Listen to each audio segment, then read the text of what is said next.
Tone, it's some real money in the room.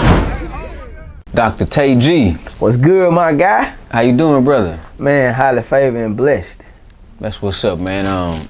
We welcome you here to the Bob Report via RealToonTV, man. And it's an honor and a pleasure to sit and chop some game with you. Yes, sir. You know what I'm saying? So tell the people who don't know where you from. Okay. Most definitely. I'm from Meridian, Mississippi. If y'all don't know where Meridian at, it's close to Jackson, Mississippi. Jackson, Mississippi is well known for Jackson State. Who else? David Banner. It's a lot of people. Boosie mentioned Jackson, Mississippi a lot. Meridian, Mississippi, home of Big Crit. Okay. Rich the Leak Taker, new up and coming artist. Who? Rich the Leak Taker. Rich Taker Leak. They're my little, you feel me? With them strong way, you know what I'm saying? Shout out to them boys in Western Garden. Who else? David Ruffin. David Ruffin, David Banner. Yep, David Banner. Who you said before that?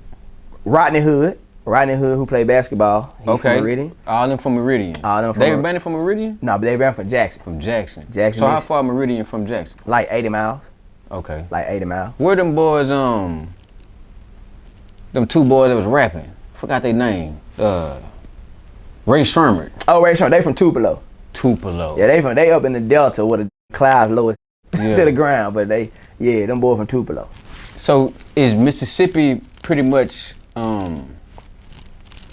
like country and like back in time? Cause you seem to be ahead of the future. So yeah. I get asked that question a lot. Mississippi is we country, but we ain't up to date like Atlanta, Texas. Okay. Like that, like them cities, big cities like that. But we up to time.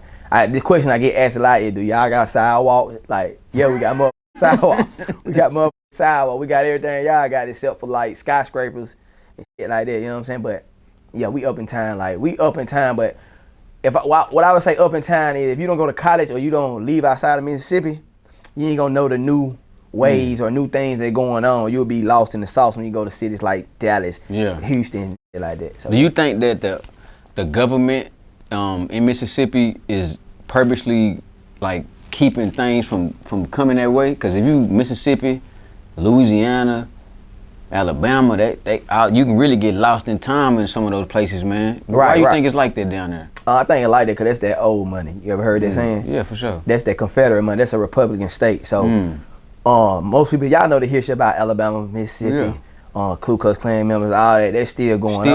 Still going on. Just different is they in the badge. They got a badge now. You know what I'm saying? They in politics. So of course they don't want to see black individuals or diverse or bring new things to Mississippi because it's taken away from their money.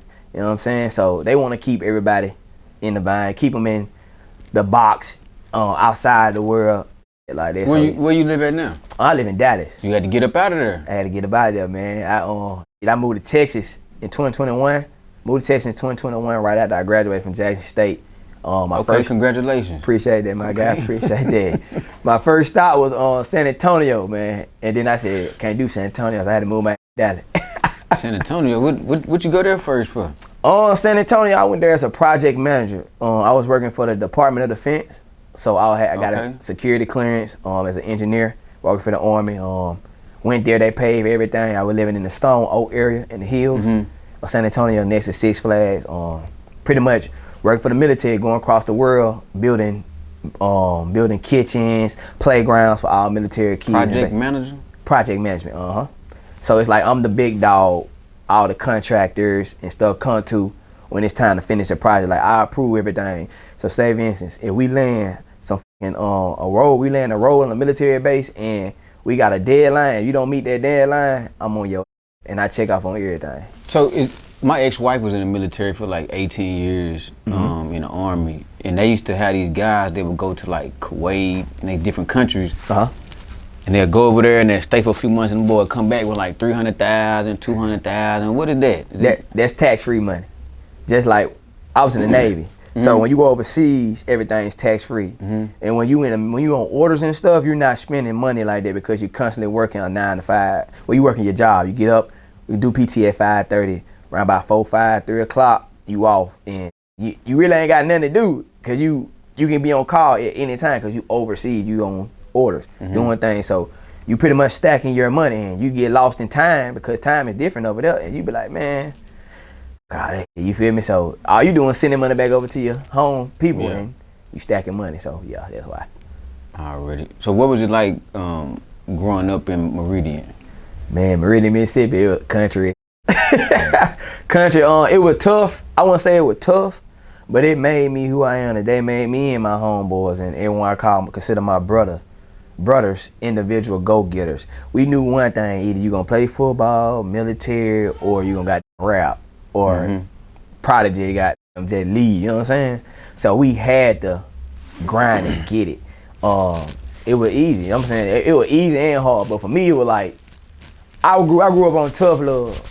I grew up on tough love, so all the things my friend did, like play sports, like do this, I couldn't do that. I had to raise my brother and sister because I was in a single parent home. I was about to ask you, did you grow up in a 2-parent household? Right. I grew up in a 2-parent household until I hit like 7, 8, 9. That was my stepfather came in, but from 7 and down, I grew up in a single home. So yeah. What's the difference, man? Like between having a man in the crib and not having a man in the crib before you was the man in the crib. Gotcha. So what's the difference is growing up with a single mother and with 5 kids, like you gotta do everything. And women, I always go by that. Women can raise a man. They can raise a man, but they can't teach a man how to be a man. You know what I'm saying? So my mother, she did an awesome job. I love you, mom. You feel me? She did an awesome job. She didn't know how to teach me how to be a man. Like she couldn't fight my battles for me. You know what I'm saying? Like, for instance, like she can teach me how to cook, clean, do all that, take care of myself. I won't need no woman. But when a man come in and teach you the difference of, hey, you don't never look down when a person talks. You look a man in his eye. You walk with your head up. You know what I'm saying? You handle business. If your family need it, you go get it. No ifs, ands, and buts. You know what I'm saying? So, and you stand on your word, because all the God at the end of the day is his nuts and his word. And they'll take you a long way. So that's a difference in man. Once a man in the house with a lot of people, with his family, he's the breadwinner. He's like the leader. The kids look up to him, wife look up to him, like you're the protector. You know what I'm saying? Without the man, the home go down. It ain't no structure, it ain't no order. So you bring the man in, the man place order and everything. So that's how I feel. That's the difference between. And I tell a lot of they're like, hey man, like being your kid's life or being your niece and nephew life, because you raise a child from home, and then once they grow up in the world, they know how to identify certain because you raised them. You know what I'm saying? So, yeah. Okay, so now tell everybody what it is that you do. Okay, so like why they call you Dr. Tay G? Man, so they call me Dr. Tay G because I named myself doctor because I was in college at the time. Like, you know what, man, I'm an engineer. I got my bachelor's. I'm a versatile individual, meaning, okay, I can be street, I can be business, I can be country, I can be whatever you want to call me. I can adapt to any environment. So they call me Dr. Tay G because I teach people how to go get money. I teach people how to become a business owner instead of a worker. You know what I'm saying? If you ever looked at the 4 quadrant, chart where you got the employee, the worker, the investor, and the owner, I think it's the owner. Self-employed, one of them.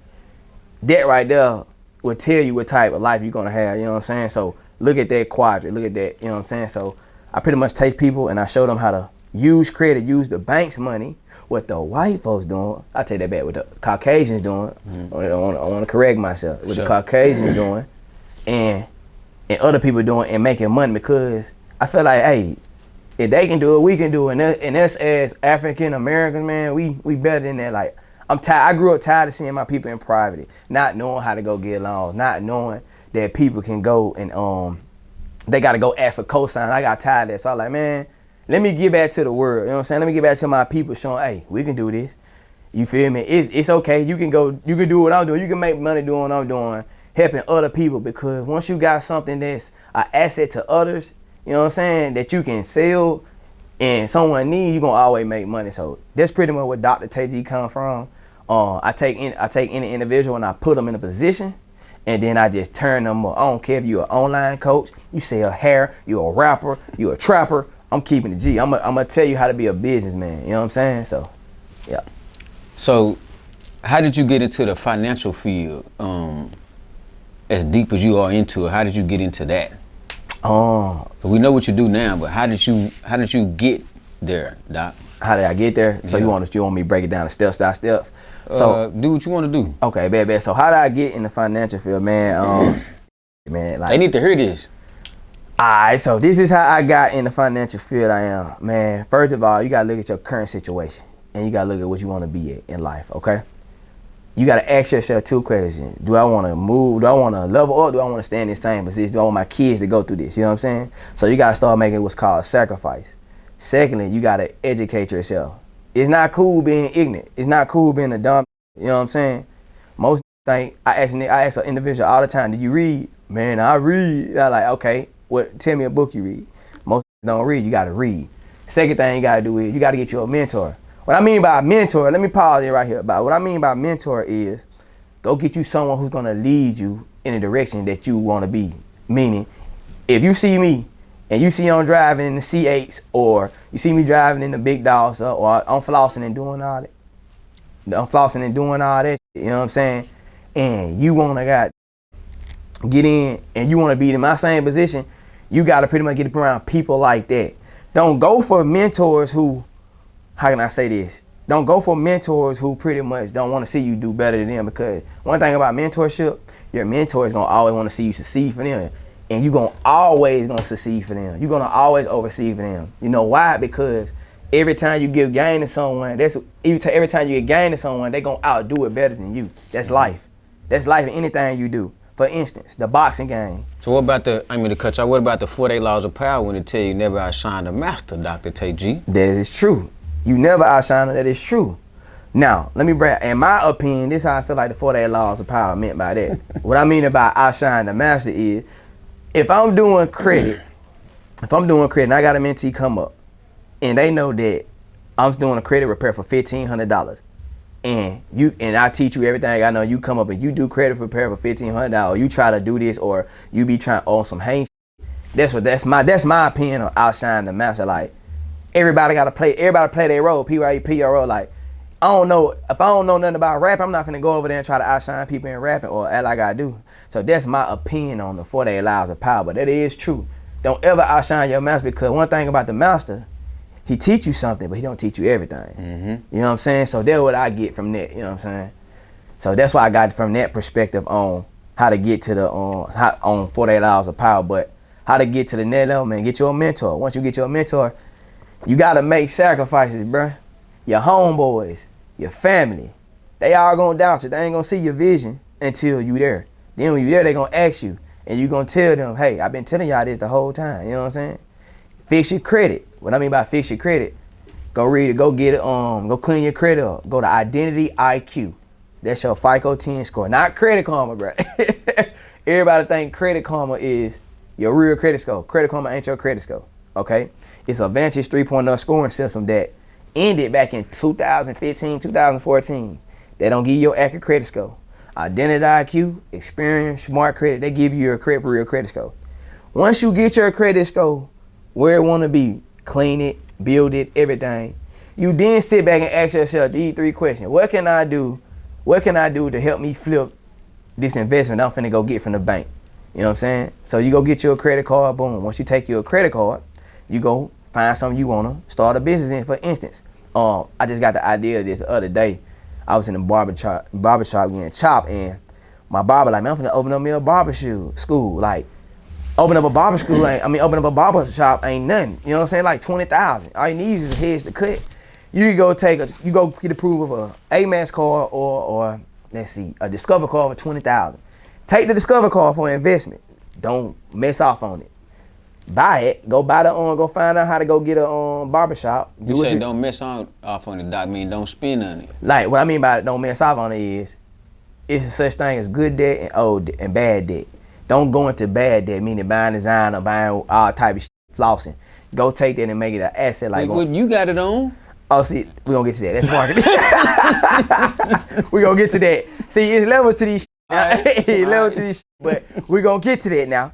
But you take the card, boom, you go invest in a barbershop. Once you invest in a barbershop, you $20,000 in debt. Good debt. I repeat, good debt. You put your barbers in there. You put 8 to 10 barbers in there. Your rent every month like $3,500, and then you telling your barber, then, hey, give me like $5,000 every month at the end of the month. That's what everybody here, everybody cut in the rent. Boom. All you gotta do is stay down until you pay that credit card off. Now that barbershop has become an asset to you, meaning now you getting paid every month through that barbershop on top of what you do. So what you do is you take the money, once you pay it off, now you got $20,000 back on your credit card. Now you back to what? Square one. So what you gonna do now? You gonna go get more sources of income, because the average millionaire has 67 sources of income. Get your credit right. Then once you get your credit right, keep going, keep in line yourself. You never too old to learn, you know what I'm saying? Get in the rooms you wanna be in. Like you said, all this, at some point in my life, all this gonna disappear, because you gonna drift from, I'm talking to the street.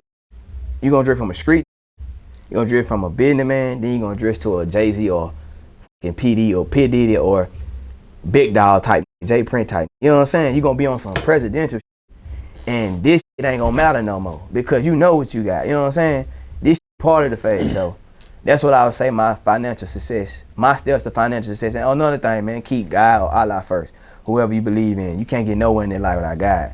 You know what I'm saying? So in your field, Doc, what is it that you can and can't do? And then what is it that you will and won't do? Like if somebody come to you need some help, okay, what all can you do? Okay, so what all can I do? If someone come to me and be like, can I get a light Dion, Dr. Tay G, I want to take my life to the next level. Yeah. Let me get this straight. I'm gonna get this straight for everybody on YouTube and everybody in the comments. I see them comments too. I got time. I be having most time, but I be chilling, bro. I be, and I'm in Ramadan too, so I be, Yeah. So look, do what I tell them. First thing I tell a person is, they come to me, they ask me the credit suite 1,500. I like, all right, cool. Before I take your money, I'm gonna ask you, why do you want your credit clean? Because I don't want you in the long run telling me I ain't do my job. So I'm gonna ask you, why do you want your credit clean? If it don't make sense, I'm not gonna take your money, because money ain't no problem with me. I'm trying to help you, you know what I'm saying? The money, that $1,500, I pay my team, you know what I'm saying, in marketing. So I ask you, what do you wanna do? Then you tell me, I wanna do this, I wanna do this. I get you right. I clean your credit.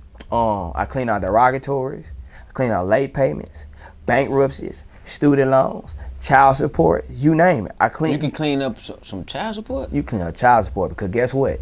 I'm finna give y'all some free game.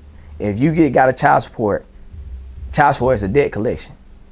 The people at the child support office do not report to the credit reporting agencies, TransUnion, Equifax, and Experian. All you gotta do is write a letter to the child support office asking them, do they report to TransUnion, Equifax, and Experian? They're gonna respond, no. Boom, what that is right there, that's in writing, right? That's your hard copy, right? So now you're gonna take that letter and you're gonna draft up another letter, which is, I call the permissible purpose letter, 15 USC code 1681E. I get on there, that's Congress law. Type that up, telling them, hey, y'all have violated my rights. Attach that letter with the child support letter. Attach your ID, your copy of your social security card. Envelope it up, put it in the envelope, send it to TransUnion, Equifax, and Experian. Certified mail with return receipt, meaning someone signed it. It's the green slips in the post office, y'all. The green slips in the post office. That green slip is gonna be your proof that they got it. Once someone sign off on it, watch what the credit bureaus do. You gonna wake up 2 weeks, that motherfucker gonna be gone. Man, I'm not on no child support, but you just probably helped out by 200,000 people or something, because don't nobody know that, man. And they gonna have to go back and rewind it when they watch this just for that part. You know what I'm saying? 'Cause that's a lot. Yes, sir. Hey, real tone, there's some real money in the room.